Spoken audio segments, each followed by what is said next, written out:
Hola, buenos días, buenas personas, gente encantadora, maravillosa, extraordinaria. Oh, soy formidable, soy lo que no veis. Muchísimas gracias porque ayer o antes de ayer hemos llegado a los 16.000 seguidores, más todos los que nos veis, en fin, a todo el mundo un saludo muy cordial. Y hoy estamos aquí, bueno, los de aquí de Ecija ya lo sabéis, estamos delante de la portada, de esta importante portada, de la iglesia de la Merced, la iglesia conventual de la Merced. Como bien sabéis, los de Écija y los que no estáis en Écija, pues ahora no los vamos a explicar, no yo, no lo va a explicar una persona con unos grandes conocimientos de la historia de la ciudad. Esta iglesia, después de 7 años más o menos cerrada por restauración, pues se ha abierto al culto, gracias al esfuerzo de una serie de instituciones y de la hermandad y demás. Entonces, bueno, yo ya me callo, pero bueno, no me voy a callar.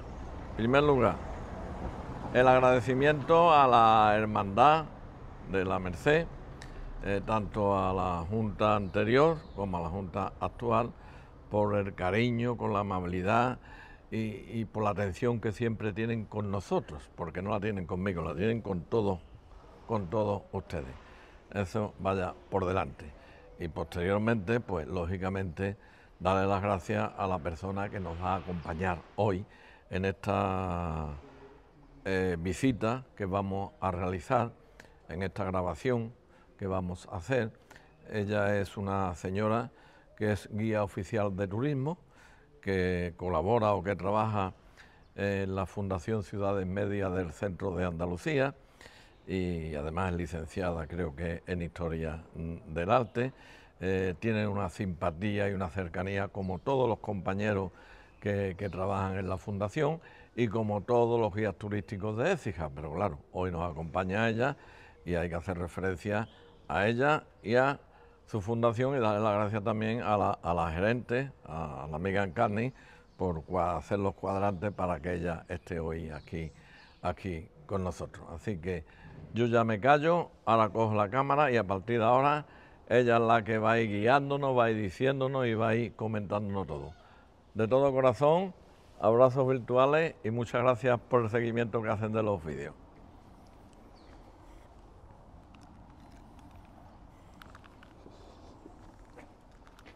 ¡Ea!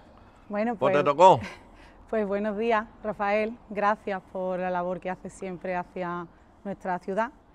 Y nada, aparte de lo que has comentado ya, en la presentación además, pues voy a añadir, si te parece, que bueno, pues la verdad es que para mí es un placer hoy hacerte este vídeo después de la reapertura de este templo. Y en este además, exactamente en este lugar, pues para mí es muy emotivo porque yo además, a nivel personal, estoy ligada a esta hermandad desde hace ya mucho tiempo, vamos, décadas. De hecho, llegué a ser incluso secretaria de una de las juntas de gobierno. Así que, pues, como te digo, pues para mí es un auténtico placer hacerte además es el primero, y bueno, no sé si habrá después alguno más, ¿vale? Que yo al que no lo ve, que Eugenio ya me ve y se va por otro lado. Pues mira, se intentará seguir colaborando, ¿vale? Bueno, pues mira, si quieres, antes de pasar ya al interior, puedes un poco hacer vamos a decir, una vista de la fachada, que además, pues como ves, ha quedado espectacular, con una recuperación incluso, como ves arriba, de restos, incluso de pinturas que había en las ventanas que dan a lo que es la tribuna y por tanto a la iglesia.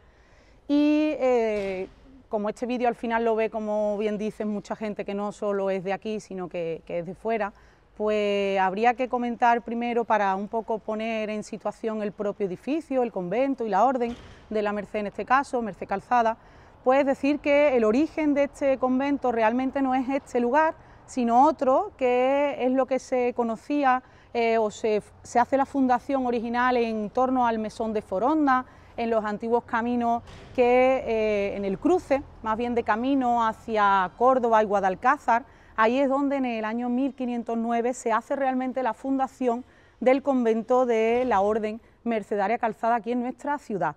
Lo que pasa que debido a una riada en el 1543, pues esta orden, ¿vale?, se ve años después, en el año 45, se ve obligada a abandonar aquel primitivo lugar del que parece que solo quedó la iglesia y algunas dependencias conventuales nada más, y se ven obligados a trasladarse a un lugar que ellos ya, pues parece que aquí, además esto como ves, pues es una zona ya mucho más alta que aquel lugar que estaba prácticamente a la orilla de nuestro río Genil, y se trasladan aquí a una zona que en aquel momento era mucho más segura, estaba muy cerca de una de las puertas que tenía nuestra muralla, en este caso la puerta de Estepa, y además parece que la orden ya aquí, en esos momentos, ya os digo, en torno al año 45, 1545, ya aquí poseían una serie de dependencias, como parece que eran unas casas antiguas y un horno. Entonces, pues, como digo, situamos esa primera fundación en aquel lugar, lo que hoy puede ser la barriada Colonda, perfectamente, y lo que luego fue, por ejemplo, lo que es la fábrica, la cooperativa Capi, que de hecho era Molino de la Merced, todo el mundo recordará. Hace un tiempo, con motivo de los 500 años de la hermandad, porque era hermandad del mar, vamos a decir que el origen de la propia hermandad que hay aquí dentro, en esta iglesia, también se sitúa el origen de la hermandad allí en aquel momento. Y como bien sabe, para celebrar los 500 años de esta hermandad, allí, en aquel lugar, se colocó un azulejo, no sé si en algún momento te has trasladado allí, sí. Pues hay un azulejo conmemorativo en el lugar que posiblemente ocupó ese primitivo edificio, ¿vale? Bueno, pues hasta aquí, como digo, a mediados del siglo XVI ya se ubica este convento, esta orden, hasta la exclaustración. Luego ya diremos que otro uso tuvo el edificio después, ¿vale? Hasta nuestros días. Bueno, pues la portada corresponde a ese primer gran edificio que es el que vamos realmente a ver. Y bueno, pues nos recuerda un poco a nivel estilístico a portadas más o menos del mismo tiempo, como puede ser, por ejemplo, la iglesia de los Descalzos de Écija, ¿vale? Recuerda bastante, con esas vamos a decir, semicolumnas a modo de soporte sobre un gran, como ver, pedestal, todo labrada de manera muy sencilla, aunque estamos en lo que podríamos decir ya una transición hacia el barroco, pero es un barroco todavía, como ves, muy sencillo, con muy poquita decoración, todo labrado, en este caso el ladrillo visto, que además es el material por excelencia de nuestra ciudad. Y sobre todo, pues arriba ya aparecen elementos muy importantes para esta orden y para el templo, como son: arriba en la hornacina tenemos la figura del fundador de los mercedarios, que en este caso es San Pedro Nolasco, es una figura en terracota, y luego justo debajo de él, sobre el dintel, como ves, de la puerta, pues aparece un escudo, una heráldica, que hace alusión a los patronos que tuvo este edificio, este primer edificio, que en este caso estaba compuesto, eran los quintos señores de Gallape, un matrimonio compuesto por don Luis de Aguilar y su esposa María de Guzmán.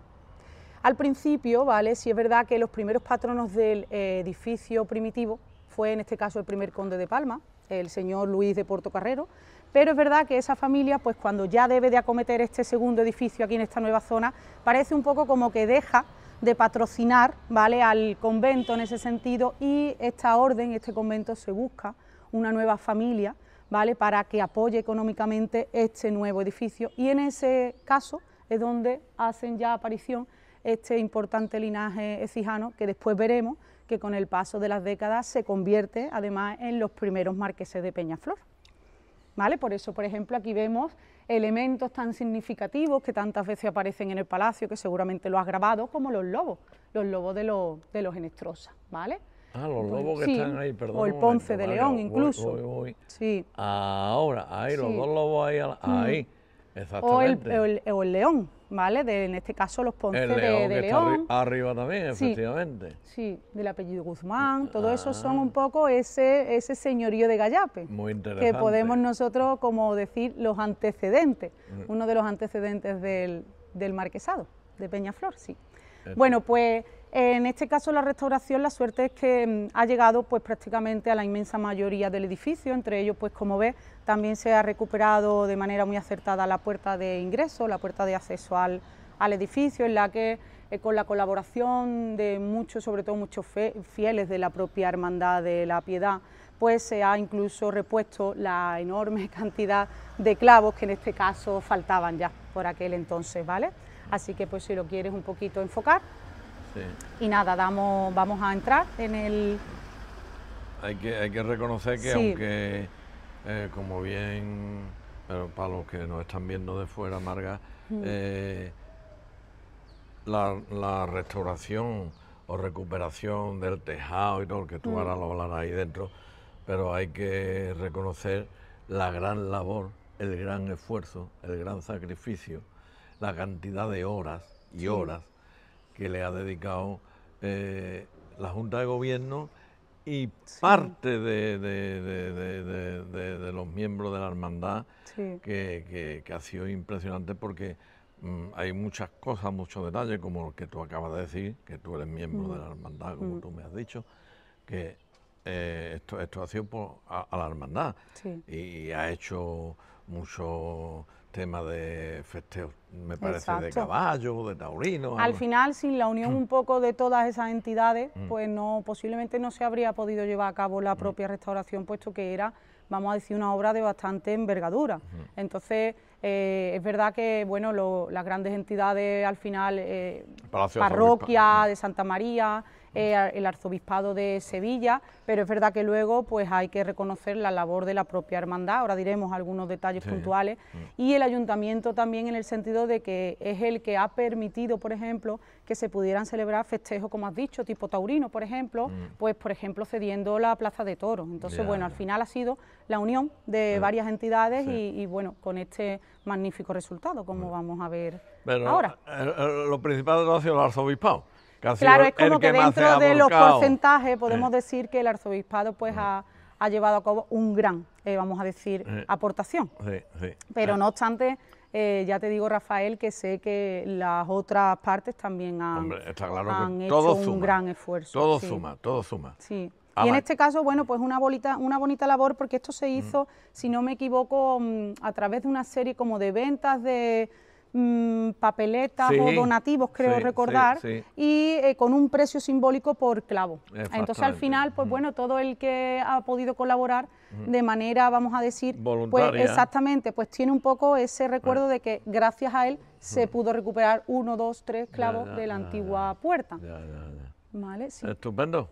Pues nada, bueno, pues, ve usted delante, venga, que estupendo. aquí todos los que vemos aquí detrás de la cámara le seguimos. Pues estupendo. Pues, te doy paso, ya la tenemos el cancel, completamente iluminada. Sí, bueno, el cancel es verdad que a nivel artístico podemos decir que no es el más exacto, la obra o la joya, es verdad que la tenemos en Santa María, ese cancel semicircular, pero bueno, sí es cierto que los canceles son fundamentales para los templos, puesto que le dan intimidad y bueno, pues mira, ya estamos en el interior, como ven, bueno, pues no hace falta decir que el resultado es magnífico. Cuando entramos los descalzos decimos ¡oh! Exacto. Pero que aquí entramos y decimos ¡oh! Es verdad. Eso ahora en turismo está muy de moda, el conseguir que el turista experimente esa sensación. Sí, no, pero es que como esto se está grabando en 4K, Marga, en 4K, pues claro, esta sensación de atravesar Cancé, estupendo. Y ver, porque claro, cuando grabamos con Eugenio, tu compañero Eugenio, que le mandamos un recuerdo hace ya 7 años, antes de la iglesia, estaba todo oscurito, no estaba abierto al templo, pero claro, la sensación esta de haber atravesado el Cancé, que yo mismo me he quedado impresionado, y esto viendo ahí... Claro, es que la restauración, una de las zonas también después, se ha conseguido además darle una nueva iluminación más artística al templo. Entonces, pues al final todo suma, como venimos diciendo. Si te parece, nos vamos a ir por seguir un poco un orden, vamos a decir, cronológico dentro de nuestra visita y que te pueda seguir mostrando un poco esa familia gracias a la cual económicamente además tenemos el templo que tenemos. Pues si quieres nos vamos a encaminar a la zona de la cabecera, del crucero, ¿vale? Vamos andando. Marga, tú date cuenta que aquí en vez de 40 o 50 turistas, tiene ahora mismo 200 o 300 mil. ¿Un poquito más? Solamente vamos detrás tuya, ¿vale? Bueno, pues vamos. Que no se preocupe, ¿vale? Que después a la vuelta, hablando pues, todo lo que tú quieras. Después a la vuelta pues mencionaremos algunas imágenes que tenemos aquí, que además son muy, muy interesantes. Esta iglesia, pues como iglesia conventual podemos decir que tiene un tamaño bastante importante. ¿Me dices también para dónde quiere que miremos? Sí, pues en principio, si quieres, nos ponemos aquí, ahora enfocaremos un poco hacia arriba, ¿vale? Entonces, bueno, pues esta iglesia, como decimos, tiene planta de cruz latina, ¿vale? Llegando a esta zona donde está el presbiterio, la cabecera, en la que, pues como ves, tiene, vamos a decir, un pequeño crucero, ¿vale? En esta zona que está cubierto, arriba puedes enfocar, por esa bóveda que se le llama de media naranja, ¿vale? Sobre todo lo interesante en esta zona la tenemos en la joya, prácticamente una de las joyas de este templo, que es el retablo mayor. Ahora hablaremos extensamente de él, además es otra de las piezas que se ha podido restaurar. Y también tenemos aquí arriba, mira, si te vienes para acá, lo más importante, que yo creo que a la gente le gustará verlo, posiblemente tengas un poquito que incluso tomar o elevarte un poquito allí en los escalones. Venga. Ahora, tal como enfoques hacia mí, sí, ¿vale? En la parte de arriba, sí, que además se ha recuperado toda la inscripción que había ahí, sí, se ve perfectamente más o menos donde yo estoy, ¿vale? En mi línea, se ve arriba del todo un año muy importante también, que es el 1624. Espérate. ¿Dónde está eso? Mira, pues ahora mismo en línea conmigo, en el anillo, ¿vale? Que da paso a la cubierta. Voy a enfocar aquí. Vamos a ver, en el anillo está. Sí, en el anillo, exacto, en el centro. Donde ahí está la clave. 1624. Exacto. Mira, en ese año, ya este primer matrimonio que hemos mencionado, que era Luis de Aguilar y María de Guzmán, María de Guzmán fallece sin heredero. Y entonces este señor, este quinto señor de Gallape, pues se casa de nuevo, como era muy habitual, y además, pues lógicamente para él es muy importante el tener descendientes. Se casa con lo que es ya un apellido, además un linaje bastante fuerte en la ciudad, y después pues igual de los más importantes del marquesado. Se casa con otra mujer, que en este caso es Inés de Nestrosa. Los Enestrosa ya, por tanto, ya esos lobos, ¿vale?, tan característicos. Pues de este matrimonio sí que ya hubo descendencia, fueron 4 hijos, ¿vale? Entre ellos uno que aparece ya en este anillo, porque claro, hemos entrado y hemos dicho que el edificio a finales del siglo XVI, ya con estos patronos, empieza a arrancar la obra. Pero ya, claro, hemos saltado aquí bastantes décadas, ya estamos en el 1624, por tanto esta mujer ya tiene incluso hijos mayores que toman, ¿vale?, o hacen ya su propio casamiento. En este caso, por eso en el anillo, ¿vale?, es difícil, es verdad, por la altura que tiene, pero bueno, en el anillo se puede ver perfectamente diferentes nombres, entre ellos Inés de Nestrosa, que era la madre, el hijo, Luis de Aguilar de nuevo, y su esposa, Ana de la Cueva, otro apellido importante en luego el marquesado de Peñaflor, el Cueva. Pues todos esos son los que aparecen ahí, y con esa fecha clave, que parece que es cuando se termina esta gran capilla mayor financiada por esta familia para, sobre todo, muy importante, panteón familiar. Aquí tenemos a los antecedentes del marquesado. Ah, ¿sí? Sí, sí, sí. O sea, aquí, lo que pasa es que la cripta está sellada desde hace mucho tiempo. Pero perdona, que a lo mejor meto la gamba. Los marqueses de Peñaflor están enterrados en la vida. Marqueses, pero esto todavía no eran marqueses, estos son los antecedentes. Que yo recuerdo cuando era chiquitín, tendría yo 6 o 7 años, al final de los 50, Marga, me acuerdo yo en la Vitoria, en aquella, de la Marquesa, que es aquello. Porque ese es como el último gran panteón familiar. Creo que fue el último que se enterró ahí, la Marquesa de Peñaflor, en los años 58, por ahí. Claro, en el 58 fallece Isabel, que ha sido, vamos a decir, la última marquesa de Peñaflor vinculada a nuestra ciudad. ¿Vale? Entonces, lo que queremos decir aquí es que esta capilla mayor, y por tanto esa cripta que se selló en su día, está financiada por esta familia, porque ese era el uso que además la orden le permitió, el convento. Por eso además, si enfocas ahora hacia atrás, de donde ahora mismo te encuentras, pues aparecen de nuevo emblemas familiares de estos señores. Esas 2 águilas que ves ahí en los muros laterales son de nuevo heráldicas relacionadas con los patronos de esa fundación.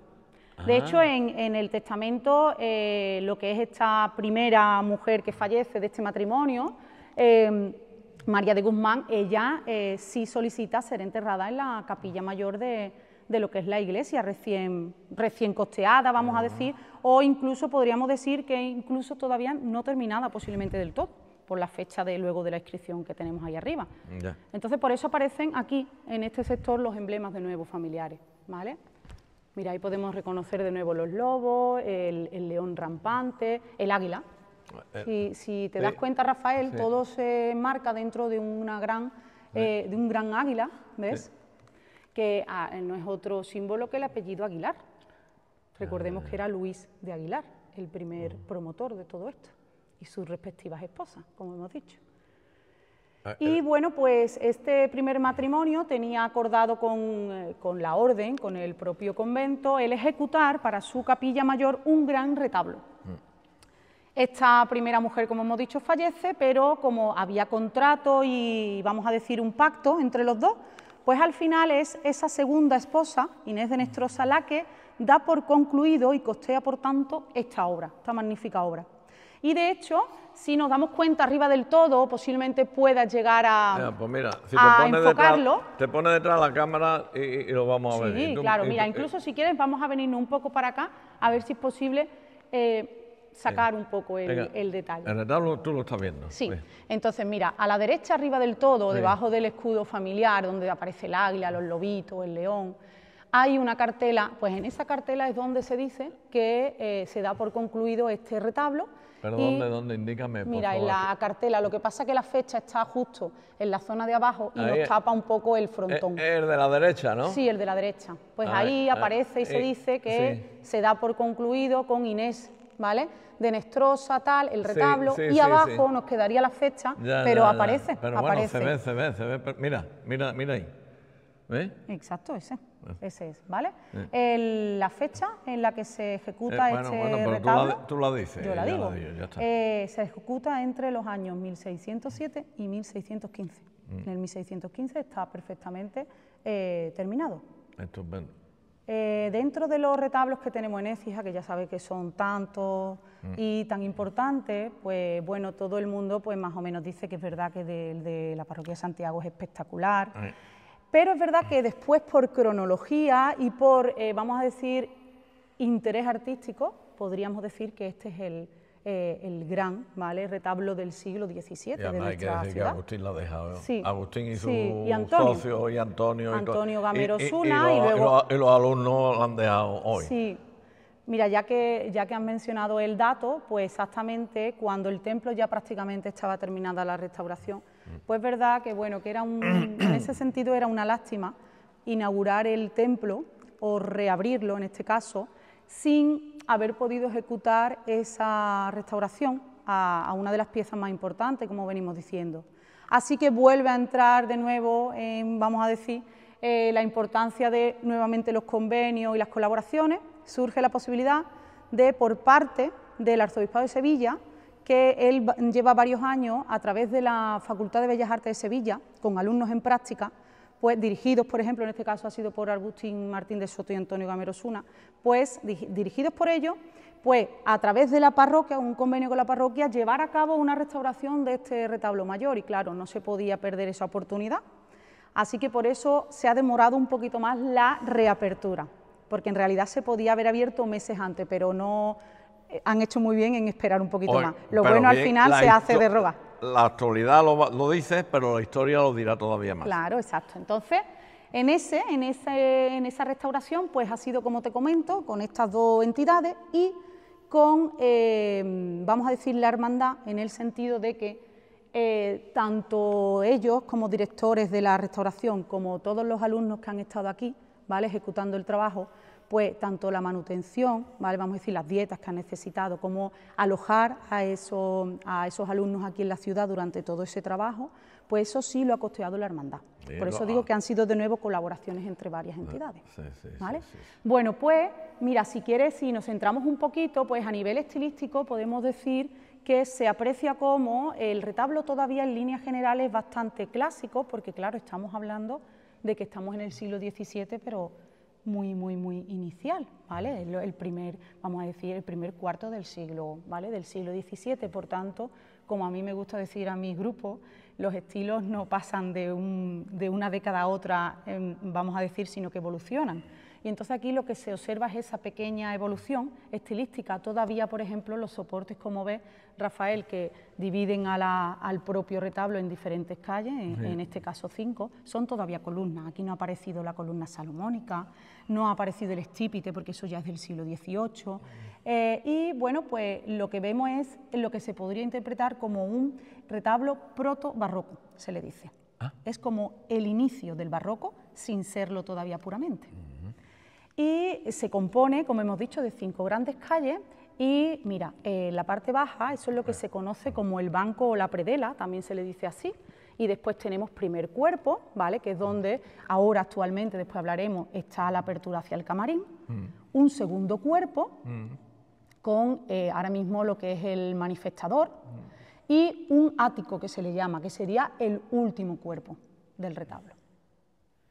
Y todo como convento mercedario que es, pues lógicamente todo lo que es la temática gira en su inmensa mayoría pues hacia santos, frailes mercedarios o personajes vinculados, ¿vale?, a la propia orden, como ahora veremos algunos de ellos. Y sin faltar, pues sí que elementos ya muy habituales en los retablos, como por ejemplo, ahora veremos en el primer cuerpo esos 2 grandes altos relieves, ¿vale?, como son por ejemplo la Anunciación, ves a la derecha. De la derecha, ¿no? Sí, espérate, le voy a hacer este, ¿no? Esos son altos relieves, este, sí, ¿no, Marga? sí, no dejan de ser relieves, pero como ves sobresalen tanto que es lo que se les denomina altos relieves. Y luego el de la izquierda, ahora cuando termines de enfocar, pues la adoración de los pastores, como se ve perfectamente. Algunas pérdidas, es verdad que tiene, pero bueno, se ha intentado, no a lo mejor en ciertas maneras sí reintegrar algunas piezas, pero era bastante complicado llegar a su aspecto original, podemos decir, porque tenía bastante, como ve, sobre todo mutilaciones. Algunas esculturas, pues como ve, tienen pérdidas de antebrazos, manos, y eso sí que era bastante complicado llegar ahí, a ese punto. Pero es verdad que el resultado, como ven, magnífico. No, el resultado es de excelencia. Sí. Luego, mira, por ejemplo, en el primer cuerpo aparece ya una santa, que es la de la derecha, que es Santa Inés. Santa Inés. ¿Por qué está aquí Santa Inés? Eso. Pues por la patrón, por la que financia realmente, ¿vale? Por la esposa o por esa mujer que después de enviudar pues acomete esta ejecución. En honor a Inés de Nestrosa aparece ahí la santa que mencionada, Santa Inés. Qué bien explicado. Luego sí es cierto que tanto en el primer cuerpo, exacto, tanto en el primer cuerpo sí, tenemos a San Sebastián a la izquierda y después a la derecha, ya en el segundo cuerpo, tenemos a San Roque. Esas imágenes suelen aparecer en muchos retablos, no por su vinculación con ninguna orden en concreto, sino porque, no sé si lo sabe, son considerados santos antipestosos. Uy, explica eso.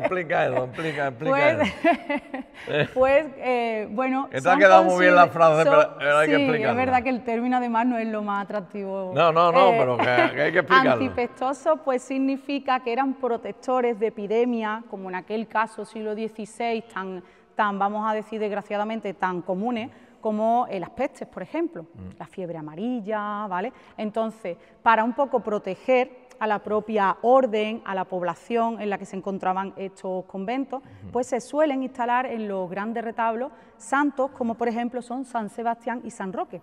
De hecho, San Roque nos muestra en una de sus piernas, en la de la izquierda, una de las llagas, ¿vale? Que milagrosamente parece que es su perrito, por eso él va normalmente con un perrito, pues después de lamerle parece que la sanaba. Pero son considerados esos protectores de grandes enfermedades o epidemias, como podían ser en este caso la peste tan común en aquellos momentos. Estoy alucinando hoy, ¿eh? Pues... Hombre, yo alucino con Mila, alucino con Eugenio, alucino con todo.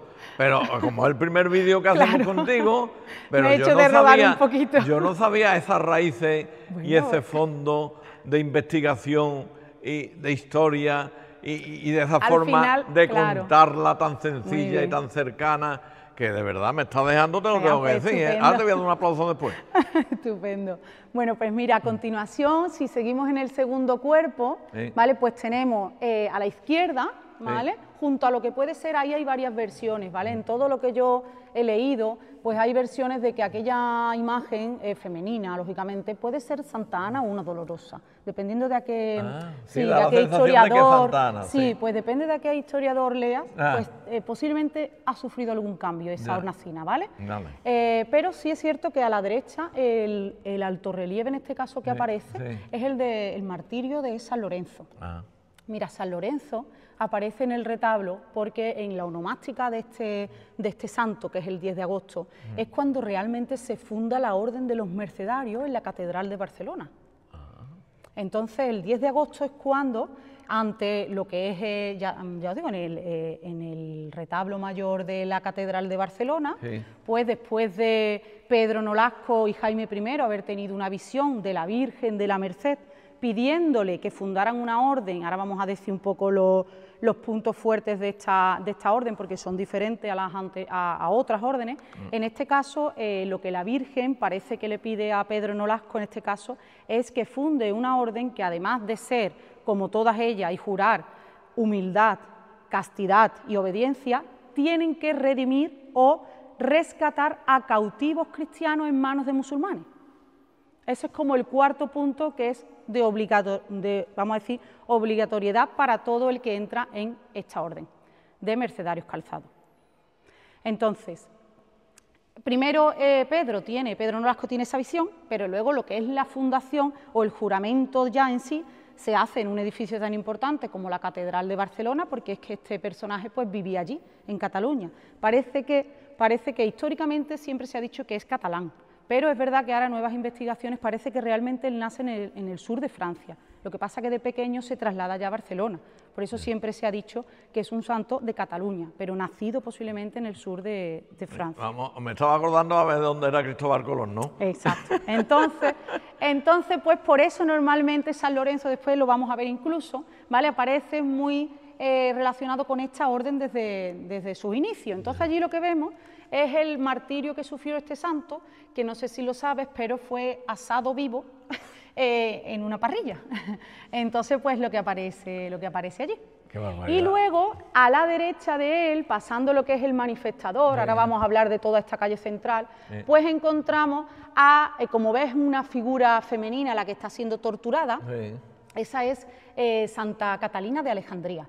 Santa Catalina de Alejandría, que su onomástica, si no me equivoco, es el 25 de noviembre, en ese día se hacen un montón de absoluciones. Es como la patrona de las absoluciones, de las redenciones. Y claro, qué mejor santa vinculada a esta orden que esa, en la que es una orden, como hemos dicho, que se dedica, que su principal objetivo es rescatar a personas en manos, por el entorno y por el siglo en el que surge la orden, el siglo XIII, pues ya sabes que en aquel momento estaba un poco todo el tema de las cruzadas con los musulmanes y todo, pues entonces Santa Catalina aparece así y está siendo ahora mismo decapitada bajo, mira, la atenta mirada del emperador que manda su ejecución.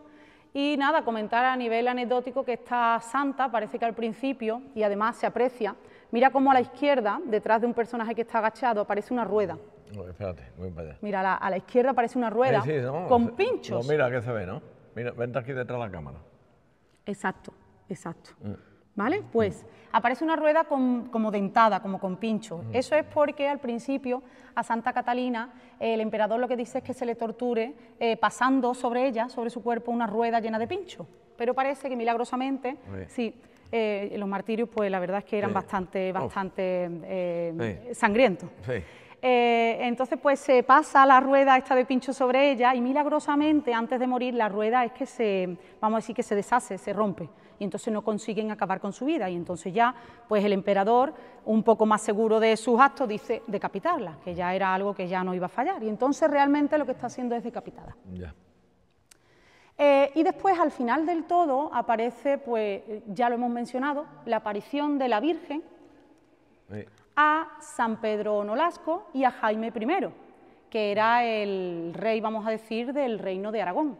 Por eso, en el escudo mercedario, a ver si ahora encontramos uno cerca que pudiera grabar, a ver, bueno, ahora lo iremos viendo si quieres. Mira, incluso en lo que son los sillones fraileros, ahí lo puedes incluso enfocar ahora.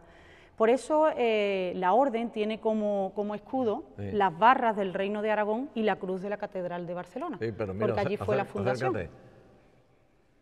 Exacto. Está el escudo ahí, ¿vale? Entonces arriba es un alto relieve que muestra eso, esa aparición, ¿vale? Milagrosa que tuvo este personaje, parece que en presencia incluso de Pedro I, y luego ellos ya, pues unos días después, hacen ya el juramento y fundan lo que es la orden. Pero la visión parece que fue un poquito antes, ¿vale? Del 1 al 2 de agosto, creo, en la noche del 1 al 2 de agosto, dicen los escritos, ¿vale? Y bueno, lo interesante además del retablo es que sabemos perfectamente, está documentado que en el siglo XVIII, igual que se reforma parte del templo, se añaden algunos retablos, sobre todo los retablos laterales son de ese momento, algunas imágenes, pues se transforma o se reforma, vamos a decir, toda la calle principal del retablo. Esto está perfectamente documentado, los cambios que hubo. El camarín, por ejemplo, que es una de las joyas también de esta iglesia, que ahora vamos a pasar a verlo, pues el camarín no existía al principio. El retablo pues tenía todo lo que vemos hoy, ese gran vano, en el que además vemos de fondo a esta magnífica escultura que es uno de los titulares de la hermandad. Pues antes, a principios del siglo XVII, ese vano estaba cubierto por, vamos a decir, tenía un testero, ¿vale?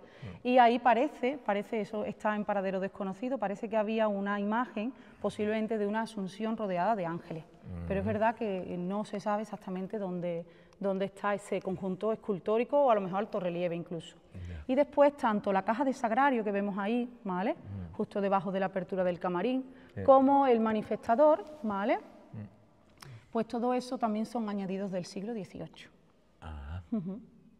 Porque sabemos perfectamente que donde hoy está el manifestador, ahí estaría lo que es el relieve que hemos dicho de la visión de Pedro Nolasco. Está superior. Exacto. Y entonces allí arriba, si te das cuenta donde está la aparición de la Virgen en concreto está como embutida en una especie de hendidura, pues eso indica que seguramente también está en paradero desconocido, ¿vale? Por desgracia. Eso indica que ahí posiblemente, como había en muchos otros retablos, ahí había un calvario. El crucificado, ¿vale? Con la Virgen y San Juan. Entonces, esa hendidura hacia arriba es la que posiblemente indique que ahí, ¿vale? Iba lo que es la parte alta de la cruz, embutida. Perdón. Ahora, si quieres, pues nos podemos acercar sobre todo a imágenes del banco, de la parte baja del retablo. ¿Nos subimos arriba al presbiterio? Si quieres, mira, puedes hacerlo por ahí, yo por aquí. Ten cuidado con la escalinata.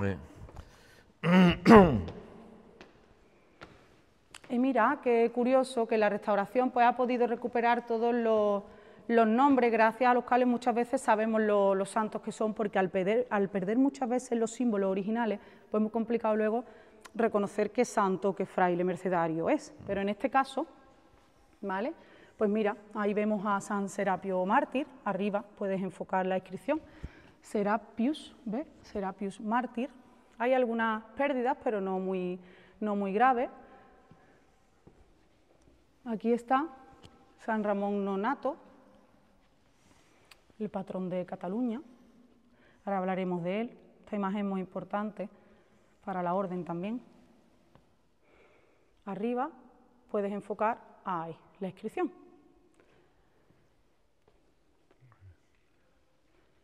Aquí, por ejemplo, el fundador, en este caso. Arriba perfectamente se puede leer, en este caso Petrus, ¿vale? Pero San Pedro Nolasco. Y estos altos relieves, pues como hemos dicho, de santos y mártires mercedarios, pues dan paso a los laterales, como ves, de nuevos relieves, que bueno, que son escenas al final de un poco el inicio, la pasión, ¿vale? Los primeros episodios de la pasión de Jesucristo, la oración en el huerto, como ves aquí, mira el trabajo de restauración. Oh, qué trabajo hicieron, ¿eh? Sí, es que además se ha recuperado incluso, como ves, el estofado original, sobre todo con detalles, como ves, todavía con mucho dorado, de los ropajes sobre todo. La flagelación, aquí justo al lado, por si la quieres ahora enfocar.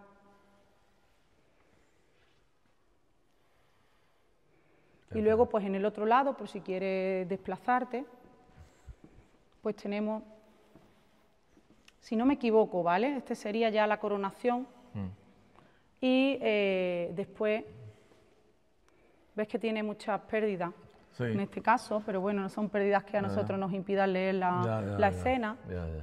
En este caso aquí, pues tenemos de camino al Calvario, una de las caídas de Jesús, pues con el encuentro con la Verónica, que se le llama, como ella le muestra el paño.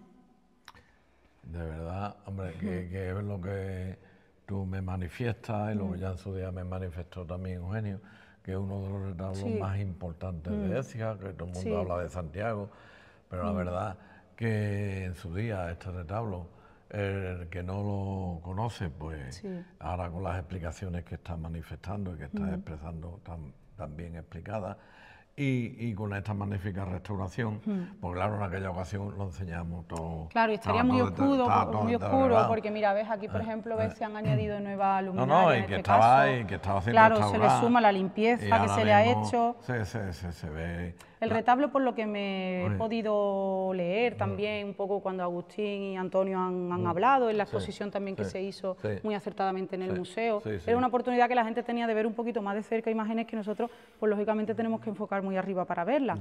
Pero en ese caso es verdad que se comentó que el retablo, pues la verdad es que el estado de conservación era muy malo, porque incluso estaba desplazado ya hacia adelante por un poco, por un poco también el proceso de transformación incluso y vamos a decir desplazamiento de algunas imágenes, como hemos dicho, de sitio, incluso lo que hemos dicho del alto relieve de arriba, desplazarlo, o sea, eso supone, pues, claro, al final desperfecto un poco hacia la propia obra.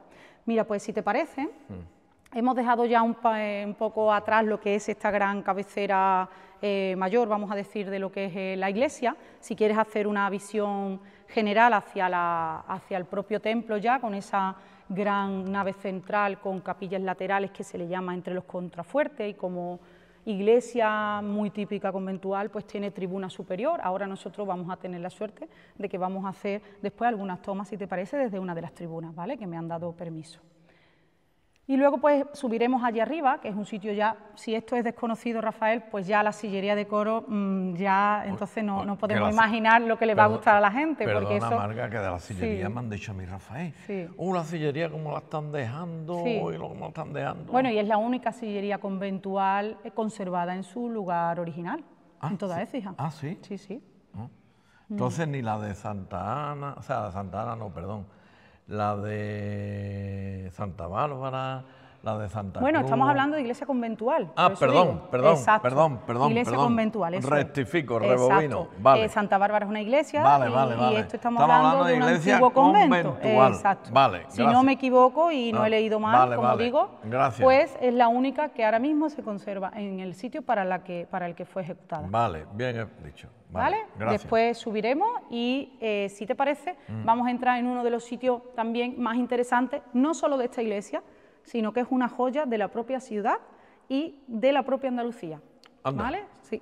En exclusiva. Es verdad que esto es muy desconocido también, porque es un espacio que, bueno, que como ya sabrás, entrar o subir a un camarín, pues no es muy habitual. No. ¿Los guías turísticos suelen venir? No solemos entrar en sitios tan reservados. Somos unos privilegiados. Exacto. Antes de pasar al camarín, esta imagen, pues ahora, después de la restauración, ha tomado este lugar. Al principio es verdad que dudábamos de quién podía ser, pero luego, pues con las lecturas que hemos hecho y las indagaciones, pues ya sabemos perfectamente qué personaje es, está vinculado a la orden. Tiene que ser San Pedro Pascual, ¿vale? San Pedro Pascual. ¿Por qué? Pues mira, en principio porque su indumentaria nos muestra tanto la esclavina como la cruz pectoral. La esclavina es la capita que suelen llevar los obispos, por ejemplo. Y la cruz pectoral, eso es típico de un personaje que ha sido obispo. Pues que San Pedro Pascual, que es uno de los santos de la orden, llegó a ser o tener este cargo, además en Andalucía.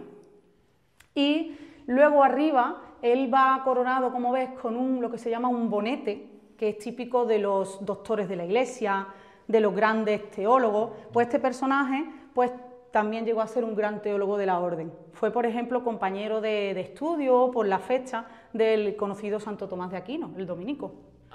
Pues en la misma época parece que estuvo este personaje. Y claro, al principio era complicado saber quién era porque es que realmente le faltan los símbolos también más importantes que dicen quién es. Pero debemos, ¿vale? Intuimos que debió portar en esta mano, por si quieres enfocar, un libro y en esta otra una pluma, como gran teólogo o estudioso. Y luego un dato anecdótico que además nos deja claro que perteneció a la orden calzada, mercedarios calzados, es, fíjate cómo se muestran perfectamente sus zapatos, sus grandes zapatos. No sé si sabes que dentro de los mercedarios estaban los calzados y los descalzos. Eso a lo largo de estos 9 años pues queda, ¿vale? Queda latente, patente, ¿no? O claro, en este caso que era de... ¿Vale? Entonces todo ello, ya te digo que nos hace pensar que se trata indudablemente de San Pedro Pascual. San Pedro Pascual, además, mira, al principio, la primera vez que lo vi, ¿vale? Porque ha cambiado de sitio, pues yo estaba un poco desubicada, vamos a decir. Pero si puedes enfocar debajo de su barba, él tiene incluso una hendidura en el cuello. Yo al principio tenía mis dudas, incluso sigo teniéndola de si es un, vamos a decir, un daño ya posterior de la propia imagen o realmente es un símbolo de su martirio, porque él fue decapitado. Entonces puede ser, hay otras imágenes, otras representaciones de este santo que portan incluso una gran espada o cuchillo en su cuello. Entonces, bueno, puede ser. Puede ser que fuese símbolo de su martirio, pero lo dejamos en puede ser. En aquellos siglos, meterse a monje y tal era una vocación de riesgo, ¿eh? De riesgo, además. y de mucho riesgo. Claro, pues para el que viaje a Baeza, San Pedro Pascual está enterrado en la Catedral de Baeza. Ah, sí. Sí, porque es era obispo, si no me equivoco, de esa zona, entre Jaén y Granada, no sé el dato exacto, y es apresado por los musulmanes y es decapitado en el año 1300. Además la fecha es, ¿vale? 1300, es redonda. Sí, es redonda. Y bueno, pues ahí parece una leyenda en torno a que, claro, que reclamaban su cuerpo desde varias catedrales, de Jaén, de lo que es... Sigue hablando. Tengo un poco el micro. Vale, se ha enganchado un poco con la cinta a lo mejor, ¿no? Vale. Vale. Vamos a ver, espérate. Venga. ¿Esto es el directo? No, ahora. Vale. Pues como te digo, hay una leyenda que dice que como reclamaban ser enterrado, que este santo estuviese enterrado en la Catedral de Baeza o en la Catedral de Jaén, pues parece que su cuerpo, ya muerto, lo colocan en lo alto de un burro en el cruce de camino entre esos dos sitios, entre Baeza y Jaén, para ver el burro hacia dónde iba, y entonces el burro se encaminó hacia Baeza, entonces por eso lo enterraron allí, pero lo querían enterrar en los dos sitios, y para no pelearse dijeron, bueno, pues hacia donde el burro vaya. ¿Vale? Eso está documentado. Esto está documentado. Y bueno, pues aquí cuando hemos entrado en la iglesia hemos dicho claro, pues aquí otra vez. Aquí otra vez. Esto es...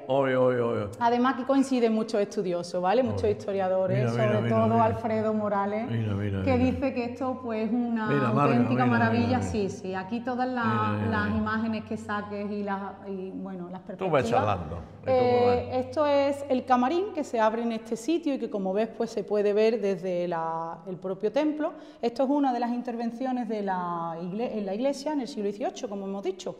Que afectó a todo lo que es, ¿ves? La calle central del retablo. Es cuando desaparece, como hemos dicho, esa imagen que había ahí, posiblemente de esa Asunción con ángeles, se abre este testero para dar visión a lo que es el interior puramente barroco, aquí ya sí, ¿vale? Parece que aquí los trabajos se fechan en torno al 1739.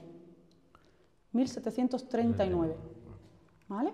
Y bueno, hoy en día podemos disfrutar, fíjate qué vista tenemos aquí, privilegiada, del titular masculino de la Orden, de la Piedad, en este caso la exaltación en la cruz. ¿Qué imagen, Marga? Es una imagen de un crucificado, como ves, de un recién crucificado, porque está captado en el momento en el que, después de ser crucificado, su cruz, ¿vale? Pues bueno, se iba a levantar, ¿vale? Se iba a exaltar. Y como ya mucha gente sabrá, pues procesiona el Viernes Santo en un paso de misterio en el que el sayón pues tira a través de una soga de esa cruz para levantarla, para ponerla como hoy en día la vemos ahora mismo, y los dos romanos le ayudan en esa labor. Pero dentro del misterio, obviamente, la joya, pues lógicamente es él, porque además es un crucificado que es de finales del siglo XVI. La estética, pues se dice que es un crucificado manierista. Lo de manierista, pues igual, lo tomamos como una transición siempre, ¿vale? Todavía no estamos en el periodo barroco, en el que los crucificados suelen ser con una anatomía muy natural.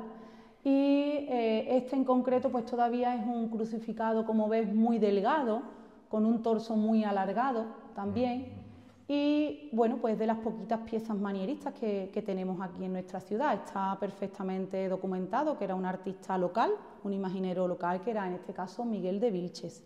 Parece que la fecha, si no me equivoco, es 1597, llegando ya a ese siglo XVI, pero sin estarlo, como ves. También se restauró hace muy poquito, estando la hermandad con su sede temporal en Santa María, como ya todo el mundo pues sabe. Y también pues se acometió su restauración, le ha devuelto la pátina original, parece que tenía. Siempre nos ha parecido, sobre todo los que somos hermanos de esta hermandad, siempre nos ha parecido un Cristo muy sangriento, pero como se ve ahora, ¿vale? Después de la restauración, pues la inmensa mayoría de esos sangrados que tenía, de esas heridas, eran repintes, porque como se ve, ¿vale? No, ahora no nos parece igual. No tenemos esa visión de tan sangriento, tan herido. Y bueno, pues el camarín, sobre todo lo más importante del camarín, el camarín tiene planta de cruz griega, se dice, como puedes ver, ¿vale? Una cruz, ¿ves?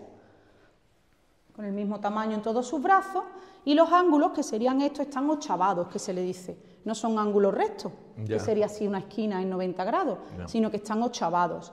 Y en estos ángulos, además, hoy en día podemos ver cuatro lienzos, 4 tablas, con imágenes, sobre todo de santas mercedarias.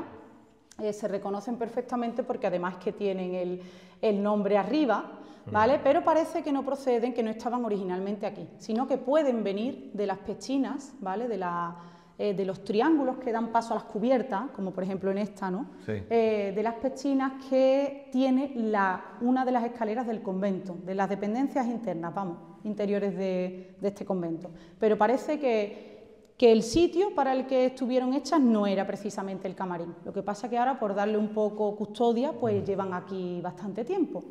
Mira, por ejemplo, muy importante para la orden es esta representación. Como puedes enfocar ahí arriba, ¿vale? Arriba del óvalo es Santa María del Socorro o María de Cervelló, que se le llamaba. Es como que María de Cervelló era su nombre y después fue conocida como María del Socorro. María del Socorro es igual que Pedro Nolasco, pero en la rama femenina. Es la fundadora de los mercedarios calzados, pero en la versión femenina. Y uno de sus símbolos, aparte de la palma del martirio, que bueno, que normalmente lo llevan todos los mártires, como ya sabes, pero uno de sus símbolos lo tiene ella precisamente en la otra mano, y es un barco.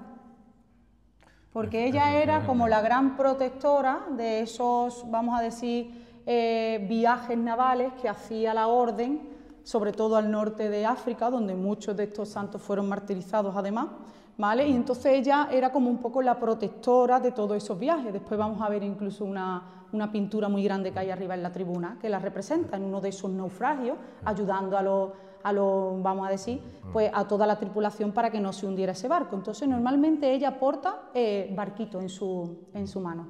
Además, que ahora se me ha venido a la cabeza, ¿sí? Haciendo una grabación, no sé con quién, que me comentó que el Papa lo celebró el Papa anterior, ¿sí? San Pablo II, los 500 años, la primera misa que se dio en Filipinas. Y fue un exijano que iba en la expedición aquella. Vale. El sacerdote que dio la primera misa que dio fue un exijano, me lo comentó alguien en un... Es verdad que el tema del Nuevo Mundo y la participación de exijanos allí, es verdad que eso está poco todavía, vamos a decir, si no documentado, más bien reconocido, porque hay Jerónimo de Aguilar, que se considera él un poco el promotor del conocimiento del chocolate, del cacao en Europa, entonces ese tema está un poco ahí... Hay un chileno... por valorar. Hay un chileno que es de la ciudad de Matilla, en Chile, la ciudad de Matilla, que me escribe por Messenger, y hace ya 300, fue el fundador de esa ciudad, de ese pueblo.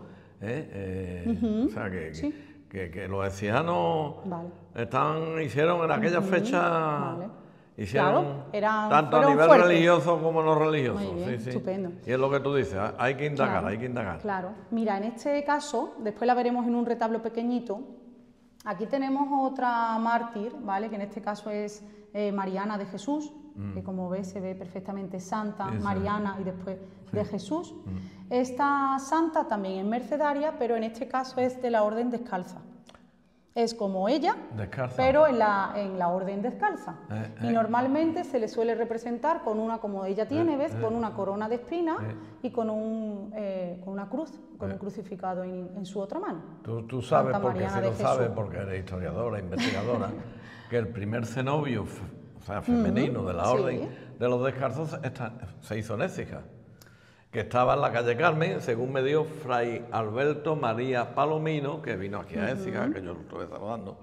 Le mando un saludo a Fray Alberto María Palomino, de la Orden de los Carmelitas Descalzos de la antigua Observancia. Observancia. Y entonces estuve aquí indagando, porque estaba de la Bética, de los conventos de la Bética y tal, y entonces estuve recorriendo, porque hoy todo lo que es puerta cerrada y demás, pues eran de ellos. Llegaba hasta allí un poco el tema de... Muy bien. Y mira, ya para terminar aquí en Has dicho descalzo, calzado. Después de, si quieres, de enfocar a estas dos santas que he mencionado, pues aquí ya tenemos Santa Columba, lo pone ahí en su... Santa Columba. Columba, sí, y Santa Colagia. Y Santa Colagia, en este lado. Y bueno, pues ahí en una pintura, como ves, dentro de esa... Posiblemente, ¿por qué no pudo haber en su día una pintura como la hay, como ves ahí? Y de verdad es que no sabemos un poco los cambios que ha podido tener el camarín a lo largo de los siglos. Mira, esa pintura, es verdad que, bueno, un poco... Tiene que tener años. Por aventurarme un poco... Siglos. Podría estar, como ves, en un estado, pues la verdad es que también un poco lamentable, pero bueno... Pero se ve. Se ve. Puede ser perfectamente la aparición de la Virgen a San Pedro Nolasco, como ves. Puede ser, ¿vale? Vamos a dejarlo igual, puede ser porque que no está deteriorada, la parte de la Virgen se ve bastante bien. Y podría ser perfectamente esa visión, ¿vale? Que él tuvo, puede ser. Señores, pues gracias a la hermandad y gracias a Marga Gómez, Mateo, pues están teniendo ustedes el privilegio y la excepcionalidad de visitar el camarín y además con las explicaciones que nos está dando, pues ya es para tirar cohetes. Y bueno, antes de salir del camarín, pues deciros que realmente, creo que no lo llegué a decir antes, que la auténtica maravilla de este lugar es la espléndida labor de yesería, que tan importantes son para el estilo barroco y bueno... En Écija, por ejemplo, pues aparte de este camarín, que ya os digo que es una auténtica joya, no solo a nivel local, sino a nivel de Andalucía, ¿vale? Pues también, por ejemplo, esta labor la podemos ver también de manera así muy importante pues en los descalzos de Écija, también del siglo XVIII, toda esa labor, o por ejemplo en la magnífica escalera de los marqueses, del Palacio de los Marqueses de Peñaflor, también de mediados del siglo XVIII, como más o menos estamos diciendo. ¿Vale? Es un momento, pues, como ya sabe Rafael, de una etapa muy gloriosa de nuestra ciudad, el siglo XVIII. XVII, ¿no? Sí, 18. más bien XVIII. Siglo de oro cijano, el XVIII. Entonces, bueno, pues eso al final se deja notar, ¿vale? Pues en sitios como este. Estupendo, pues muchas gracias. Sí, pues nada, para eso Vamos a seguir, porque la verdad es que esto es una maravilla, ¿eh? Sí. Esto es una maravilla y agradecer a la hermandad que nos haya permitido. Claro, y nos haya permitido sobre todo el acceso Yo sé a que zonas tú que normalmente... porque tú eres hermana y lógicamente tu mano se ha notado. La verdad es que, pues sí, como dijimos al final del vídeo, nuevamente se lo agradeceremos, pero sí, sin esa colaboración, ese permiso de ellos, no podríamos estar ahora mismo posiblemente ni aquí, tan cerca de uno de los titulares, además. No son sitios, como decimos, normalmente de visita, menos turísticas, pero bueno, para cosas especiales como las tuyas, pues indudablemente... Y que quede para la historia. Claro, exacto. Porque esto a lo mejor dentro de 300, 400, a lo mejor se restaura otra vez y tiran del vídeo. Exacto. Mira, pues vamos abajo con precaución. Pues mucho cuidado que tenemos aquí, con escalones. Menos mal que está el pasamano. Sí, exacto. Tienes pasamano aquí y aquí también, ¿vale?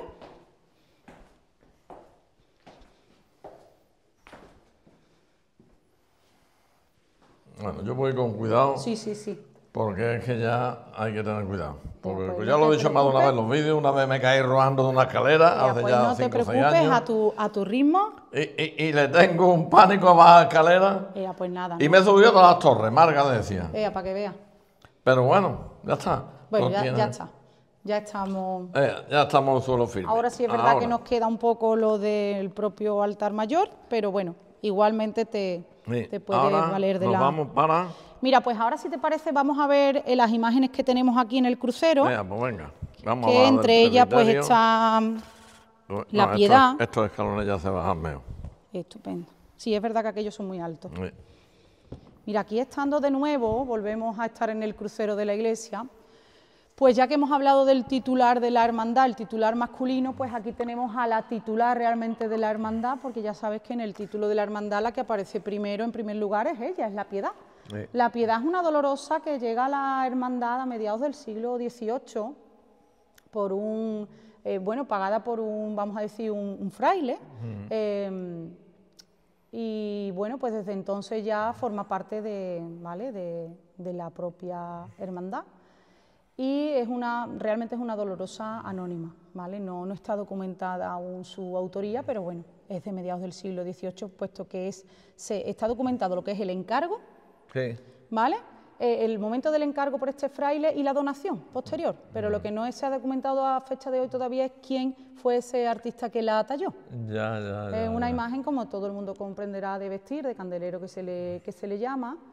Y bueno, pues qué decirte, yo lógicamente ahí pues no puedo ser muy objetiva. Para mí, dentro de todas las dolorosas y con todo el respeto, pues bueno, yo tengo mi favorita. Con el corazón, yo tengo mi favorita, ¿vale? Vamos, yo aunque soy del Confalón, pero que cuando veo, pues, en fin, que cada uno... entonces eso al final pues sale. Pero bueno, es verdad que es una dolorosa, como ves, con un rostro muy natural. Yo siempre lo he dicho, ¿vale? Ha sido restaurada en varias ocasiones, sí. La última, si no me equivoco, ¿vale? Por Rafael Amadeo Roja, y bueno, pues hoy, como ves, luce con este manto rosado, no es como ya sabes, el habitual de procesionar, que después lo veremos si quieres enfocar. A mí lo que siempre me ha llamado la atención, sí. Y se lo preguntaba a Mateo, a tu tío, al hermano mayor anterior, todo el mundo, hermandad del almacén, y sin embargo la hermandad... Claro. Y le preguntaba yo a él, y yo no sé, no recuerdo lo que me respondía, que ya por lo visto se pidió al arzobispado que se integrara... A la Mercedes. Exacto, claro, a la Virgen de la Merced o de las Mercedes, se le llama. Hermandad de la Piedad, exacto. Pero realmente en el pueblo es conocida por la Hermandad de la Merced. Claro, pero un poco por el sitio, que como decimos, desde su origen en el 1509, allí ya se reúnen lo que fueron los primeros hermanos de la propia hermandad. Con la intención de fundar esta entidad. Entonces, claro, siempre ha estado ligada desde su inicio al convento de la Merced, por tanto, claro, aquí popularmente, pues igual que el hospitalito se le dice así porque era la capilla del hospital, a los descalzos por la orden descalza, pues al final aquí siempre popularmente ha sido la hermandad de la Merced, pero que realmente los titulares no tenían ese título de Merced, era un poco la vinculación, el edificio, el sitio, la sede. Ya está en trámite. Sí, ya está en trámites para incluirla como una de las titulares. Y de hecho sale procesionalmente en septiembre. Exactamente, ella es la patrona de Barcelona, la Merced. Bueno, mira, antes de irnos, pues claro, no podemos pasar precisamente a estas dos grandes imágenes. El fundador de la orden, San Pedro Nolasco, una imagen de vestir del siglo XVIII. Normalmente San Pedro Nolasco se le representa con diferentes atributos. En este caso, porta banderín con el emblema de la orden, como puedes observar y si quieres puedes enfocar, y con unos, vamos a decir, grilletes, en alusión a ese, vamos a decir, carácter redentor o de rescate de cautivos que esta orden tiene, porque es que esa es la misión fundamental. De hecho, cuando uno ingresaba en la orden de los mercedarios calzados, tenían que hacer como una especie, vamos a decir, de juramento, de que si tenían que entregar su vida para rescatar a cautivos, pues tenían que hacerlo.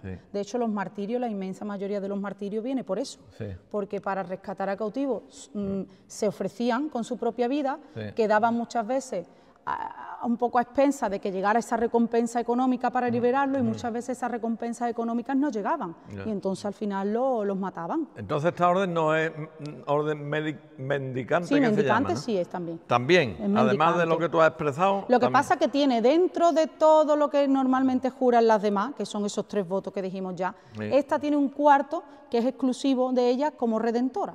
Ah, vale. ¿Vale? Lo de redimir a cautivo es de los mercedarios. Vale. Y luego aquí pues tenemos otro mercedario muy conocido, que es otra imagen de vestir del siglo XVIII, que en este caso es San Ramón Nonnato, que a partir de ahora pues la verdad es que seguramente que toda persona que tenga interés en ser padres, interés en que un embarazo vaya a buen puerto, vaya bien, pues seguramente una de las cosas que puede hacer mejor pues venir a hacer algún rezo a este santo, porque está considerado el protector de los embarazos, de los niños pequeños o del deseo incluso de eso, de ser padre. Porque mirad, San Ramón Nonnato, pues él, como su nombre indica de Nonnatus, nació de manera no natural. Eso significa, porque él se llamaba Ramón de Peñafort.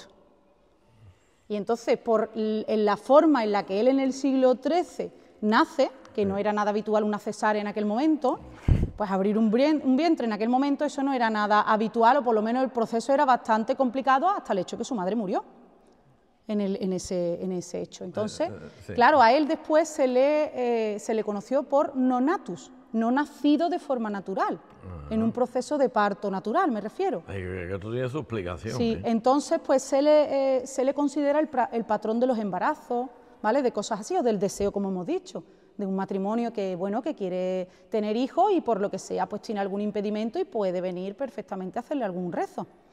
En este caso, aunque él tiene varios símbolos con los que se le podía representar, pues en este caso tiene una gran custodia en su mano derecha, como puedes enfocar, su mano derecha, que simboliza, ¿vale?, una visión que él tuvo justo antes de morir, en la que parece que un ángel le acerca la Eucaristía para que comulgara por última vez, antes de fallecer. ¿Vale? Entonces, a eso alude esa custodia o ostensorio que él tiene en su mano derecha. Y luego, pues tiene una palma del martirio con 3 coronas, además. De todas formas, San Ramón Nonnato hay veces que se le representa por el martirio que sufrió, cuando estuvo preso después de ofrecer su vida, como hemos dicho, para liberar a algunos cristianos. Mira, eso lo podemos ver allí. De todas las pinturas que tenemos en el crucero, pues no todas, por suerte, están documentadas. De hecho, este textero es bastante complicado, el que dejas atrás, pero ese sí, perfectamente sabemos quiénes son. Vamos a acercarlo. Pues mira, a la derecha, ¿vale?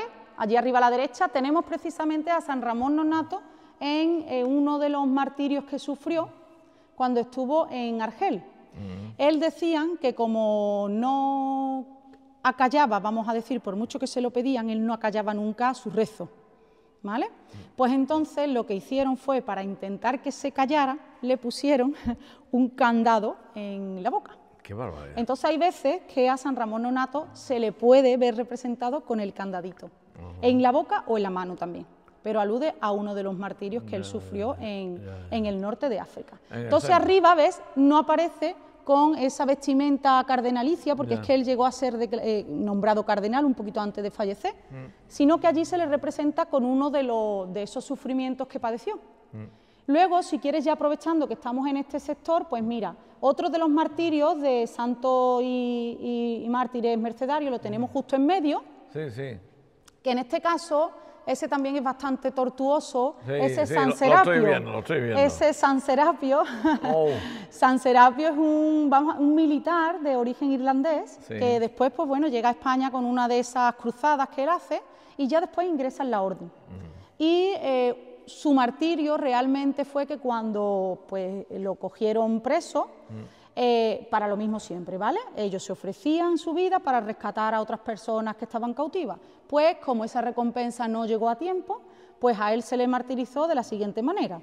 Sé que son cosas muy escalofriantes, pero claro, ya lo que tenemos. Bueno, pues mira, él con una especie de torno, ¿vale?, pues se le abrió su zona abdominal hasta perforar sus intestinos. No ven la cara que están poniendo, yo sí la veo. Me estoy acordando de la película del final de Brave Heart, cuando pues, a Mel Gibson, claro. yo aquello, yo ya no lo pude ver. Exacto. Bueno, esto al final, como no estamos ya enfocando, y después pues cuentan incluso que su martirio fue a más porque con todo ese sufrimiento ya no fue suficiente, sino que le cortaron uno a uno sus extremidades. Hay algunos sitios donde incluso se bendice un aceite muy pequeñito, que es el aceite de San Serapio, porque dicen que para dolores muy fuertes, abdominales y todo eso, pues claro, lo han como popularizado. Hay algunos conventos, ¿vale?, que lo bendicen y lo venden. Y entonces, vamos, que llega hasta el punto de que hay un pequeño aceite que dice el aceite de San Serapio para la zona abdominal. Y luego nos quedaría uno, mira, este ya dentro de los martirios que tenemos representados, pues este casi que es el que puede enfocar más. El más suave. Este en este caso es San Pedro Armengol. San Pedro Armengol, después de tener una adolescencia muy convulsa, con muchos actos incluso violentos, es apresado por su padre y ante la vergüenza de que lo apresa su propio padre, pues él recapacita y ingresa después en la orden. Y pues igual que hemos dicho, en una de esas liberaciones él ofrece su vida, se queda preso y el rescate pues no llega a tiempo, ¿vale? Aunque parece que vienen a rescatarlo con el dinero que piden, pero es como que se demora mucho ese rescate. Y entonces pues parece que lo cogen y de un árbol, que es lo que aparece ahí, lo cuelgan para ahorcarlo. Pero milagrosamente, ¿vale? Dice que fueron varios días, cuando de verdad llega el rescate, cuando van a por el cuerpo, porque claro, pagan el rescate y le dicen, pues allí lo tenéis. Cuando van a cogerlo para llevarse el cuerpo fallecido, supuestamente, la Virgen milagrosamente lo había estado sustentando varios días para que no muriese. Y es lo que se representa ahí. El acto milagroso de la Virgen, ¿vale?, hacia San Pedro Armengol, en este caso. Muy bien. ¿Vale? Esos son los que tenemos ahí. ¿Cómo te estás explicando? La gente está alucinando, vamos. Yo estoy viendo todo el que está en su casa, viendo esto, o posteriormente en televisión, aplaudiéndote, vamos. Así bueno, que hay que hacer pues una hace lo que contigo, puede. Vamos, yo ya a ti no te suelto. Yo, no sé si eso. La que te ha tocado a ti. No sé si va a ser bueno o malo. ¿Para qué lo está haciendo tan bien, Marga? ¿Para qué lo está haciendo tan bien? Mira, antes de irnos ya, y te digo algunas cositas puntuales de la nave, pues nada, enfocar que aunque ya hemos dicho que está bastante mal documentada esta zona de lo que sería la nave o el sector de la epístola, porque este es el Evangelio, está la epístola, la que enfocamos ahora, pues sí es cierto que parece que el de la izquierda de arriba puede ser una representación de la muerte de Sancho, el hijo de Jaime I, arriba. Sí, la izquierda. Que murió, exacto, que murió en una de esas cruzadas, de esos enfrentamientos con los musulmanes, ¿vale? Cuando es atravesado, ves, por una gran lanza. Estaba a caballo y parece, viste, aunque ves que va como general, porque era hijo de rey, pero sin embargo ves cómo se le ve debajo perfectamente el hábito mercedario. ¿Vale? Entonces, dentro de lo poco conocido que es esta zona, ese sí parece que puede ser una representación de Sancho de Aragón, ¿vale? Bueno, pues vamos avanzando y ahora lo que vamos a ver, si quieres un poquito... Perdona, Marga, ¿esto está restaurado también o está...? Pues está muy limpio. Pues que yo tenga constancia, está muy transparente, vamos. Pues que yo tenga constancia, que yo sepa, no. No se ha intervenido aquí para nada. Qué barbaridad. De hecho, se sabe que originalmente, incluso hasta mediados más o menos del siglo XX, parece que aquí hubo muchas más escenas de santos mercedarios que a día de hoy no desconocemos su paradero. Santa Gertrudis la Magna, una monja alemana, benedictina, que está siempre relacionada con el amor místico hacia Jesús, una gran también escritora de textos místicos. No fue abadesa, pero normalmente se le representa así, con ese símbolo como de abadesa. Hombre, María Auxiliadora. María Auxiliadora, y esto nos lleva a nosotros a explicar que cuando con la desamortización de Mendizábal los mercedarios pues parten a principios del siglo XIX, como ya sabéis, de todo lo sucede, y pues ya como uso, vamos a decir, más o menos similar, aunque ya con otro carácter, más bien de dar cobijo a sobre todo niñas huérfanas y después una labor educativa, pues a muy finales del siglo XIX llegan las hermanas salesianas aquí. Pues le vamos a mandar un recuerdo. Exacto. Y una de, pues lógicamente, sus titulares, normalmente los salesianos siempre tienen a una María Auxiliadora, ¿vale?, presente en sus templos. Desde el traslado que se ha hecho desde las imágenes que estaban en Santa María hacia acá, sí es verdad que las hermanas salesianas custodian de momento en el interior de su sede, me refiero al colegio en sí, a San Juan Bosco y Santa María Mazarelo, que son los fundadores de los salesianos. Está grabado con ellos, con exacto. Sor Pues Valle antes verdad que estaban en esta zona del crucero, pero ahora en principio solo a María Auxiliadora. Creo si no me equivoco, que la idea es que vengan en un momento dado aquí, pero necesitan algún soporte, algún pedestal. Bueno, todos andarán, ¿vale? Todos llegarán. Exacto. Poco pues, a poco. María Auxiliadora, y justo enfrente de ella actualmente se ha colocado a la Mercedes, la Virgen de la Merced. La Virgen de la Merced hay bastante, vamos a decir, a veces hasta confusión. Hay algunos escritos que dicen ¿Ha sido en buen sentido la palabra rescatada porque estaba a lo mejor...? Pues que yo sepa, rescatada en sí no. Vamos, que no estaba sí, puesta oculta a lo mejor, oculta, ¿no? Que yo sepa no, Rafael.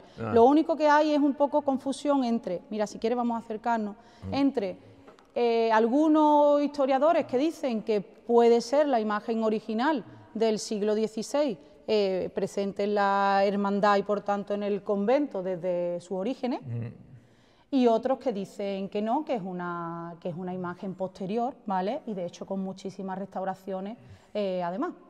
Entonces, bueno, lo que sí te puedo decir es que normalmente suele vestir con una vestimenta que parece que originalmente no era de ella, sino que era de San Pedro Nolasco, ¿vale? Eso sí lo hemos leído en varios artículos. Muy bien. ¿Vale? La Mercedes procesiona. Este año no ha podido ser porque es que había ya mucho en septiembre, pero si Dios quiere el año que viene será el 24 de septiembre por su onomática. Que volverá a hacer historia para la hermandad, después de 7 años vuelve a salir. Y mira aquí, no sé si esta pieza alguna vez, esta escultura la has visto alguna vez. Para todo el que tenga una mascota en casa, pues igual, es el patrón de los animales. ¿Esta es la que yo grabé en Santa María que llevaban los animales? Exacto, el 17 de enero es cuando se celebra. Esto lo grabé yo. Sí, pues mira, suele portar el bastón de ermitaño, porque este personaje, San Antón Abad, es un personaje muy antiguo, de origen egipcio, del siglo III, si no me equivoco, y parece que se le tiene como el precedente, ¿vale?, del monacato en sí, porque este hombre pues parece que decide, pierde a sus padres, y era además de una familia, vamos a decir, adinerada. Pues él decide desprenderse de todos sus bienes y se retira como un ermitaño a contemplar la vida en el campo, los animales, a ver crecer o cómo evolucionaba la propia vida. Y además así estuvo bastante tiempo porque parece que murió muy mayor, pasado los 100 años. Entonces por eso se le considera un sabio de los animales, porque estuvo toda su vida en solitario y contemplando a su alrededor todo lo que había.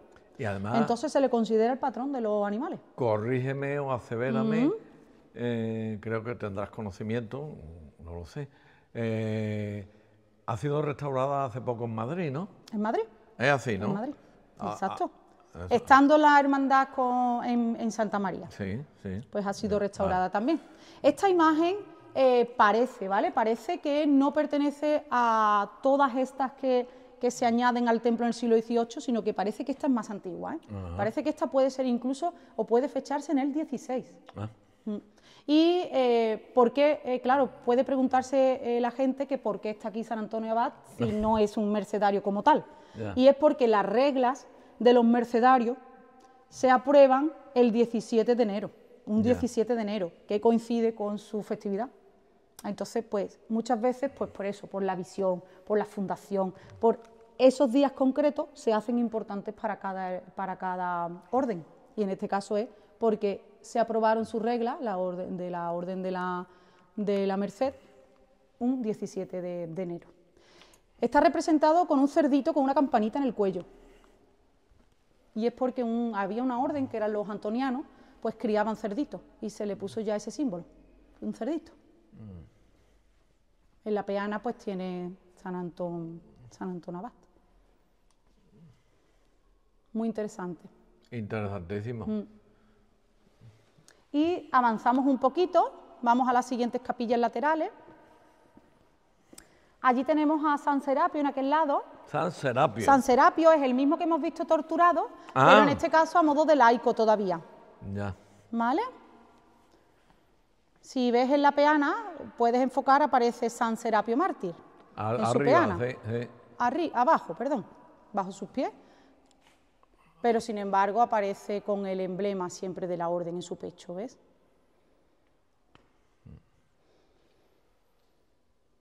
Cómo reluce sí, el dorado, ¿eh? Sí. Bueno, esto en principio es lo que se le ha hecho una limpieza. Ya, por la no limpieza. se han intervenido como tal. Y además si hablamos de restauraciones, no han sido ¿Ha sido costeada por la hermandad esta? Sí, todo eso lo ha gestionado la propia hermandad. Y luego, bueno, una de las poquitas que tiene inscripción en su peana con la fecha, parece 1734, es este San José con el niño. ¿Y abajo? Pues mira, abajo es verdad que vamos a acercarnos un poquito. No sé si puede ser de nuevo un San José con la niña o incluso un San Joaquín. Ya.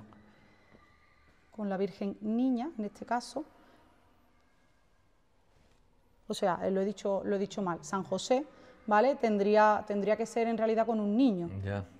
En este caso, es verdad que no tengo, pero, yo por lo menos no tengo el dato exacto, ¿vale? El ropaje pero está bueno, podría ser perfectamente, si no, a lo mejor alguna figura así tipo paternal. No. Pues está muy a bien, ver si está muy... después del vídeo nos aportan ese dato, que ese, por ejemplo, nos va un poco a faltar. No pasa nada, mira, importante, que tú no lo vas claro, a ver. Mira, importante, allí sí puede enfocar 1734 en la peana. Mira, te lo voy a enfocar yo con el dedo. Ahí, sí. ¿Vale? Sí. Ese sí 1734, ¿vale? correcto. Es de las poquitas que está perfectamente documentada. Y luego para acá, pues en este lado, siguiendo por aquí, por el Evangelio, pues tenemos en este caso a Santa Ana, ataviada como con lo que es el típico ropaje, ¿vale? Con su cabeza cubierta como esposa que era, con la niña, con su hija, ¿vale? En este caso la Virgen Niña, y a modo de maestra, se le llama a Santa Ana como maestra. Y luego, pues en este caso aquí, tenemos de nuevo a la Beata Mariana de Jesús, que si te das cuenta, Rafael, como es de la orden, hemos dicho, de mercedarios, pero descalzo, como ves, porta, ¿ves? Se le ve perfectamente sus pies, y además normalmente el hábito suele ser, ¿ves la capa? Suele ser un poquito más corta. Sí. Y ahí... Y después aquel, pues a pesar de que hay indicios de que hay una pérdida, puede ser, no puede, a lo mejor no es el original, ¿eh? Pero en este caso yo me adelanto, yo imagino que puede ser un San Juan perfectamente bautista, pero es verdad que ahí parece que el original no se conserva. Una serie de pinturas que son de frailes ya mercedarios. ¿No? Sí. Muy bien. Y después allí el que nos quedaría antes de pasar a la zona de la capilla que hoy en día tiene la propia hermandad y subir arriba del todo, pues tenemos de nuevo a San Lorenzo con su parrilla, con su característica parrilla. La parrilla, sí. Todas estas imágenes y los retablos están más o menos fechados vamos a decir, a mediados del siglo XVIII. La parrilla es grande, bueno. La parrilla es grande, claro. Pero más grande era todavía. Porque el cuerpo se depositó en ella, claro. Sí. Qué bien conservado está todo, qué alegría. Sí, es verdad que las imágenes tal como la vemos hoy en día posiblemente no sean su sitio original. Ya. Porque a veces hay diferencia entre lo que se muestra en la hornacina y las pinturas, por ejemplo, que tiene el intra 2 del arco. Entonces eso indica que ha habido movimiento de sitio. Sí, lógicamente tantos siglos. Exacto. Exacto. Y viene, y hay renovaciones, y hay actualizaciones. Mira, antes de pasar a ese lugar, pues nada, ahí tenemos lo que se le dice el niño perdido, ¿no? En esa pequeña hornacina, con el lema Soy de la Piedad. Ya sabes que el Soy de la Piedad, normalmente el Soy, aunque hoy en día sería con Y, pues el Soy de la Piedad va así tal cual lo ves, con la I latina. Y de nuevo ahí San Pedro Armengol, mira, aquí se ve muy bien colgado y cómo la Virgen le ayuda para que no termine ahorcado. Además se ve perfectamente abajo de los ángeles San Pedro Armengol. Sí. Y luego esto tiene mucho interés porque es un cuadro que a pesar de ser del siglo XVIII, lo que narra es la gran riada del 1543 que motivó 2 años después el traslado del convento primitivo en ese lugar, a orillas del río Genil, hacia el sitio en el que nos encontramos, que era considerado como el Altozano ya. Efectivamente. Se ve como los frailes, en esa gran riada, que ves que el agua está llevándose prácticamente la iglesia, ¿vale? Se ve cómo se cae, Aparecen algunas representaciones de santos, ya aparece San Ramón Nonato, parece que es el de la derecha abajo, ¿ves? Y luego arriba los ángeles y los frailes sostienen a lo que parece, ¿ves? Una imagen de la Merced, tal como la que hemos visto, sí, con el niño. Aquella inundación tuvo que ser fuerte, ¿eh? Vamos. Sí, claro. Debió de quedar algo, puesto que ellos tuvieron, claro, 2 años allí. Algo debió de mantenerse, porque si no 2 años no habría sido posible medio estar allí. Pero es verdad que al final motivó el cambio de sitio, obviamente. Mira, se ve una espadaña que pudo tener ya primitivamente el convento parecida aquel. A la que tiene ahora. Parecida. Esta espadaña parece que se termina en el 1630, lo que, bueno, pues la hace ser de las más antiguas de Écija. Y lo que se sabe, he podido leer, es muy curioso, para hacer esta espadaña el ayuntamiento cedió parte del material que había salido del derribo de la puerta de Estepa. O sea, que se recicló. Exacto. Esta triple R que se llevará mucho, del el reuso, reutilización, todo eso, pues parece que no es tan moderno como pensamos. Ya. Entonces, pues parte de ese material que salió de esa muralla y de esa puerta que había aquí justo al lado, pues parece que se utilizó con permiso del ayuntamiento para hacer la propia espadaña. Estupendo. Y ya pasamos aquí. Hoy en día aquí se muestran los pasos que procesionan de esta hermandad, que son 2, el misterio y el paso de palio. En el misterio, como ves, simplemente solo falta, en este caso, la imagen del crucificado. La que está en el altar, claro. Es una de las grandes canastillas de nuestra ciudad, es una canastilla barroca espectacular. Y además hay que decir que este paso, corrígeme, junto con el confalón, se sacaban el estilo exijanista, ¿no? O exijano. Después ya no. No, ya no. Desde hace unos años. Ya la hermandad decidió hace unos años que, bueno, que procesionara así, de la forma que lo hace.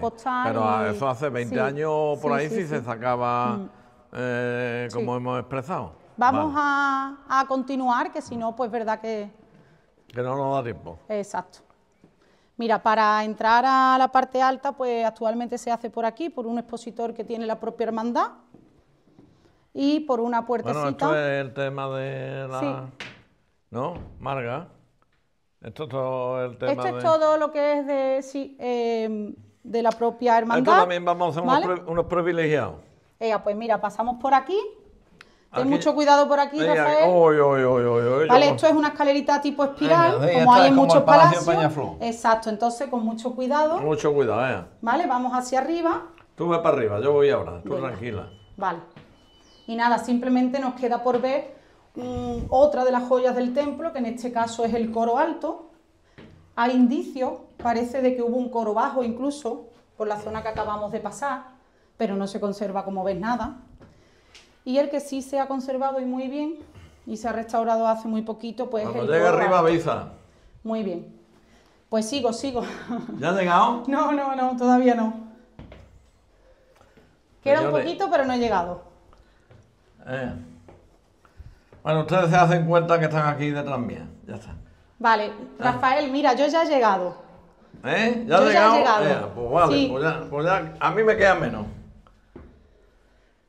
Yo tengo que ir descansando.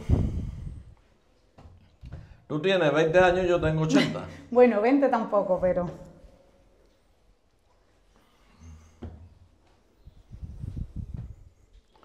Y el cuidado, Rafael, ¿estás torpe? Pues sí, estoy torpe.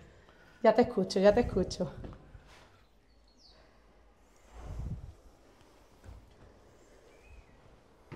Qué barbaridad.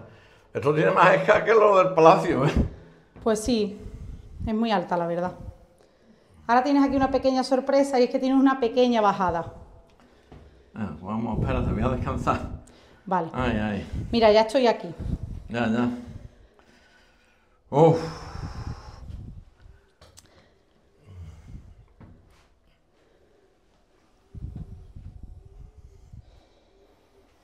¿Vas bien? Voy bien. Mira, ya estoy aquí. Ya estoy aquí. Espérate. Sí, la verdad, ¿sabes lo que pasa? Más que alta es que los escalones son muy altos. Sí. Entonces son muy incómodos. Si quieres, mira, dame la mano. O dame si quieres también la cámara. Eso, vale. Vale. Venga. No, sigue. ¿Sí? ¿Sigo yo? Venga. Sigue. Mira, ahora hay una bajada, Rafael. Es verdad que esto no está habilitado todavía, como ves, como para subir y bajar así de manera ni mucho menos turística. Entonces no tiene pasamanos, tienes que tener cuidado, ¿vale? Sigue tú. Esto, como yo digo en Peñaflor, después el esfuerzo merece mucho la pena. Vas a ver ahora qué maravilla. Sigue. Venga, con mucho cuidado. Mientras voy a ir yo abriendo esta puertecita, que es la que da ya acceso al coro.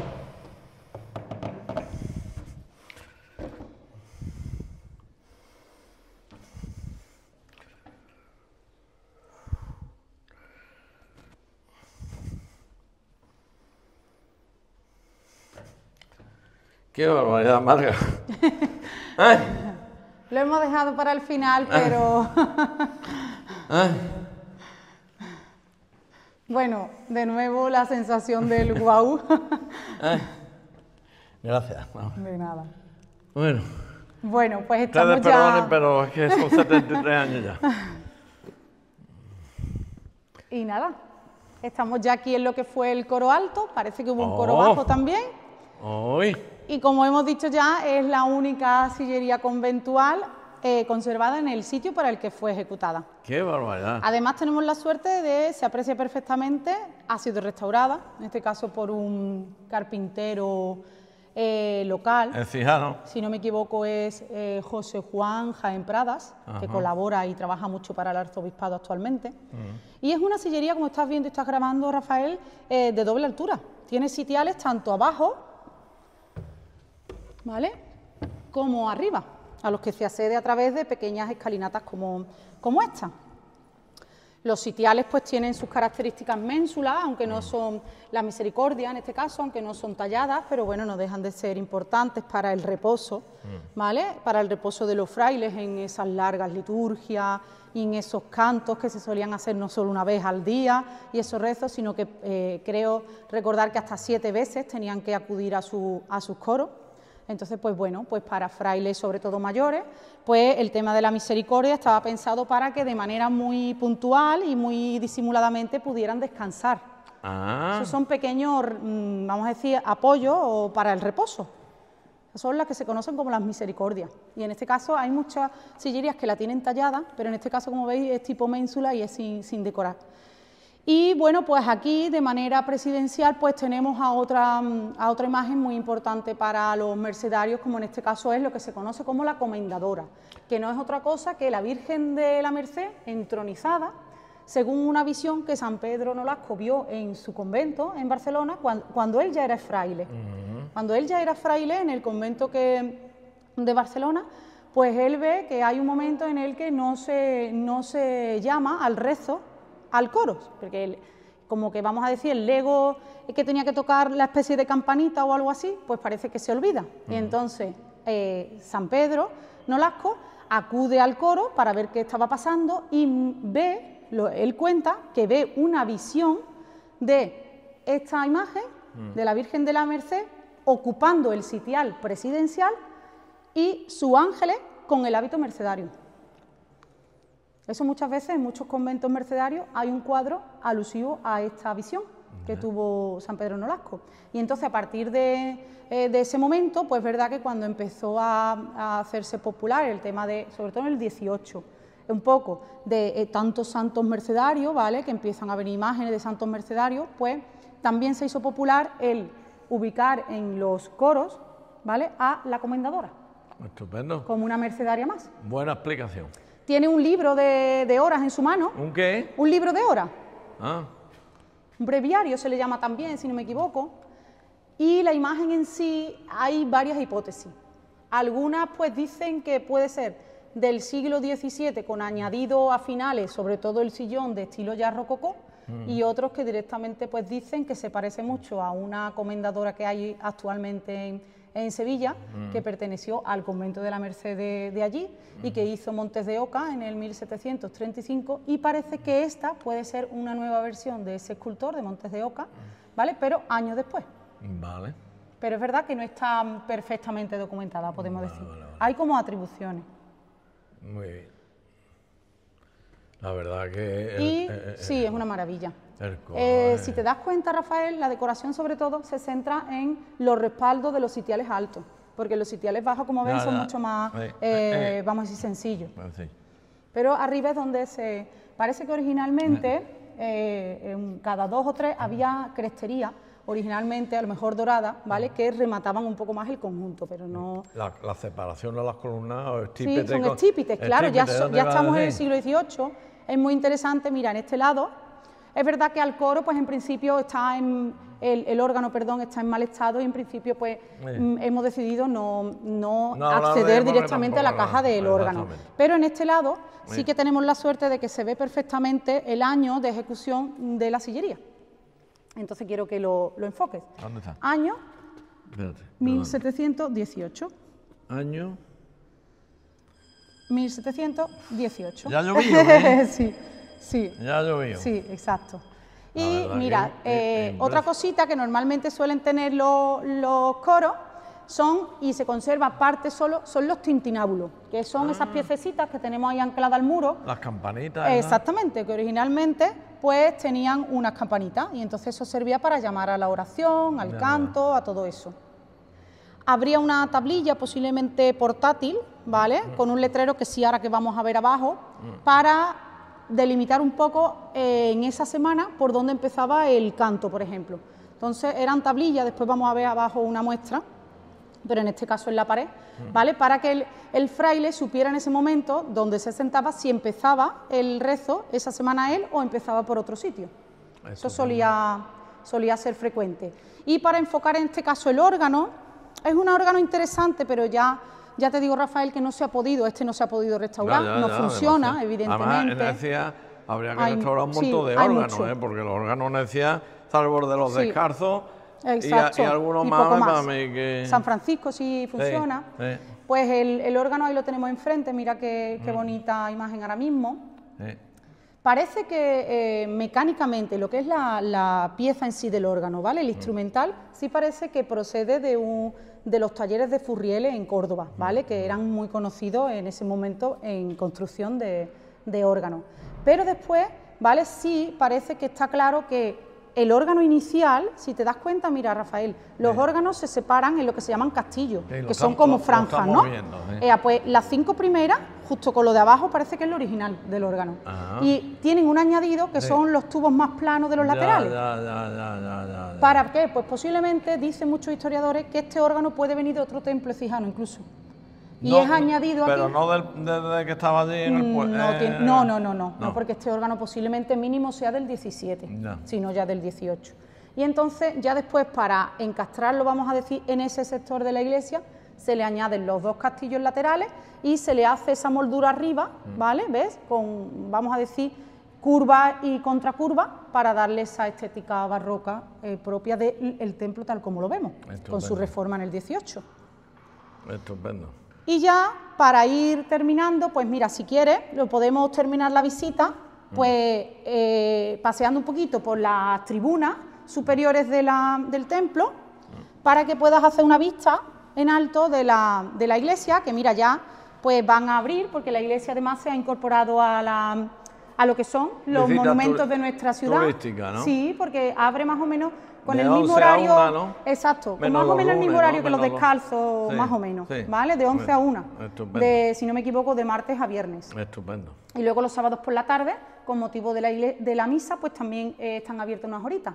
Estupendo. Y bueno, pues aquí, por ejemplo, ¿vale? Antes de tomar ya la visión ya final del templo desde arriba, como digo, pues mira, esta pintura que al principio parecía, bueno, un poco, no sabíamos exactamente a qué podía corresponder, pues si te das cuenta, Rafael, aparece en principio una figura femenina, con el hábito mercedario y el emblema mercedario. Y luego, si te das cuenta, ya hemos hablado de ella, porque esto aunque la pintura está muy negra, vamos a decir, muy envejecida, así, muy deteriorada, pero podemos intuir que es perfectamente lo que parece un naufragio.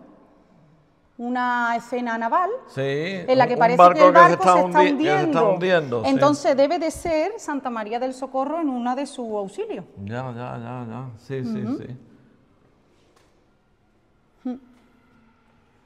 Además, mira cómo se ven a santos mercedarios, intentando un poco, ¿ves? Pues el tema de claro, de esas liberaciones, seguramente en el norte de África, ¿vale? Entonces, bastante interesante, pero es verdad que el estado, pues sí, esta sí es bastante, bueno, preocupante. Pero si no nos equivocamos, debe de ser esta figura. También somos privilegiados viendo esto. Claro, exacto. Y ahora, pues mira, si nos volvemos hacia acá, pues fíjate desde la tribuna la vista tan bonita que tenemos del templo, desde la parte alta. Aquí pues perfectamente puedes enfocar a esas personas como patronos originales del templo, que ya dijimos cuando empezamos. Mira qué bien se ve, por ejemplo, Ana de la Cueva, Luis de Aguilar en la inscripción. Además se especifica Ana de la Cueva, su mujer, se especifica en la inscripción. Es decir, que son datos interesantes. Exactamente. Ya me dicen que estamos en hora y por tanto yo tengo otros menesteres. Otros menesteres. Nos despedimos. Y nada, pues... Ya está. Rafael, espero que tanto a ti como a todos tus seguidores les guste el vídeo. Yo estoy haciendo aplausos hasta con la oreja. Pues estupendo. Yo la verdad es que para mí pues era algo especial, porque no es solo hacer un vídeo de todo el patrimonio que tenemos, sino hacerlo de algo, claro, a lo que yo estoy vinculada y bueno, no lo sabes, posiblemente porque no lo he dicho, pero es que yo me casé también aquí. Ah, ¿también te casaste? Sí. Estupendo. Yo me casé también en esta iglesia en el 2010, antes de ese cierre, por el tema de la cubierta. Estupendo. Y nada, pues yo por mi parte agradecer a todas las personas que al final han hecho posible, tanto a ti, ¿vale?, que la labor tan indiscutible que hace por nuestra ciudad, pero también, pues eso, tanto al hermano mayor saliente, José Manuel, que además es mi tío, y al entrante, Ceferino Madero, porque también pues, nos ha brindado la posibilidad, y en mi caso, de, bueno, para prepararme, como ves, por lo menos decentemente, además eres pues, historiadora del arte. Y eres pero bueno, al final, como guía de turismo oficial. Sí, pero al final un templo que ha estado tanto tiempo cerrado y en el que se han cambiado muchas cosas de sitio, pues al final han sido varias las visitas previas a la iglesia para, bueno, pues hacer lo que hemos hecho. Estupendo. ¿Vale? Marga, pues nada. Pues muchísimas gracias. De atenderte. Muchísimas bendiciones. Y nuevamente, aunque tú ya lo has expresado, yo también al principio, al hermano mayor saliente, a Junta de Gobierno, al hermano mayor entrante, a Junta de Gobierno, y a ti especialmente, porque nos ha dedicado el tiempo que nos ha dedicado hoy, y además extraordinariamente bien. Y yo lo que te voy a pedir ya es disculpas anticipadas, porque ya a partir de mañana empezaré a llamarte cuál va a ser el próximo vídeo que vamos a hacer. Bueno, pues ahora, Rafael, afortunadamente tenemos mucho trabajo. Aquí sí que intentaré, pero no te prometo cuándo. Pues muchas gracias. Un millón de gracias. Venga.